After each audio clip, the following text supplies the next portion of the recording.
26শে জানুয়ারি ভারতীয় প্রজাতন্ত্র দিবস। দেশের ইতিহাসে একটি গুরুত্বপূর্ণ দিন। 1950 সালে 26শে জানুয়ারি এই দিনেই ভারত তার নতুন সংবিধান কার্যকর করে গণতন্ত্র প্রজাতন্ত্রে রূপান্তরিত হয়। 1947 সালে 15ই আগস্ট স্বাধীনতার পর ভারতীয় নেতৃত্ব একটি শক্তিশালী সংবিধান রচনা করতে উদ্যোগ নেওয়া হয়। Doctor B.R.. আম্বেদকরের নেতৃত্বে গঠিত সংবিধান সভা প্রায় 3 বছর সময় লাগে। দিন হিসাবে গোনা যায় তো 2 বছর 11 মাস 18 দিনে এই সংবিধান প্রণয়ন করে। দিনটা ছিল 26শে নভেম্বর 1949 সাল। এই সংবিধান কার্যকর করার জন্য 2 মাস অপেক্ষা করা হয়েছিল 26শে জানুয়ারির জন্য।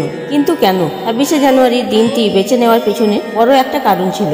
কংগ্রেসের বাৎসরিক অধিবেশন হতো, আর এই অধিবেশন ছিল লাহোর বাৎসরিক অধিবেশন, যেখানে ব্রিটিশের বিরুদ্ধে পূর্ণ স্বরাজের দাবি উঠবে। কংগ্রেস পূর্ণ স্বরাজ রেগুলেশন গ্রহণ করবে, এটা জলের মতো পরিষ্কার ছিল। সাল 1929 ডিসেম্বর মাস, বছরের শেষ। কংগ্রেসের এই অধিবেশন জওহরলাল নেহরু ঘোষণা করলেন, আমাদের লক্ষ্য পূর্ণ স্বরাজ। মধ্যরাতে আনঅফিসিয়ালি জওহরলাল নেহরু ও কংগ্রেসের তরুণ যারা ছিলেন পূর্ণ স্বরাজের প্রতীক হিসাবে তিরঙ্গা উত্তোলন করেছিলেন। দিনটা ছিল 1929 সাল 31শে ডিসেম্বর। কিন্তু ফাইনালি সকলের অনুমতিতে নতুন বছরের প্রথম মাসের শেষ রবিবার তিরঙ্গা উত্তোলন করা হবে। আর সালটি ছিল 1930 26শে জানুয়ারি। এই দিনে পূর্ণ স্বরাজ বা সম্পূর্ণ স্বাধীনতা পালিত হয়েছিল। তারপর 1947-এর স্বাধীনতার আগে পর্যন্ত পুরো 17 বছর এই দিনটা পূর্ণ স্বাধীনতা হিসাবে পালিত হয়েছিল, এবং স্বাধীনতার পরেও 2 বছর পালিত হয়েছিল। তাই এই দিনটাকে বাঁচিয়ে রাখার জন্য এই 2 মাস অপেক্ষা করে আমাদের ভারতের সংবিধান কার্যকর করা হয়েছিল।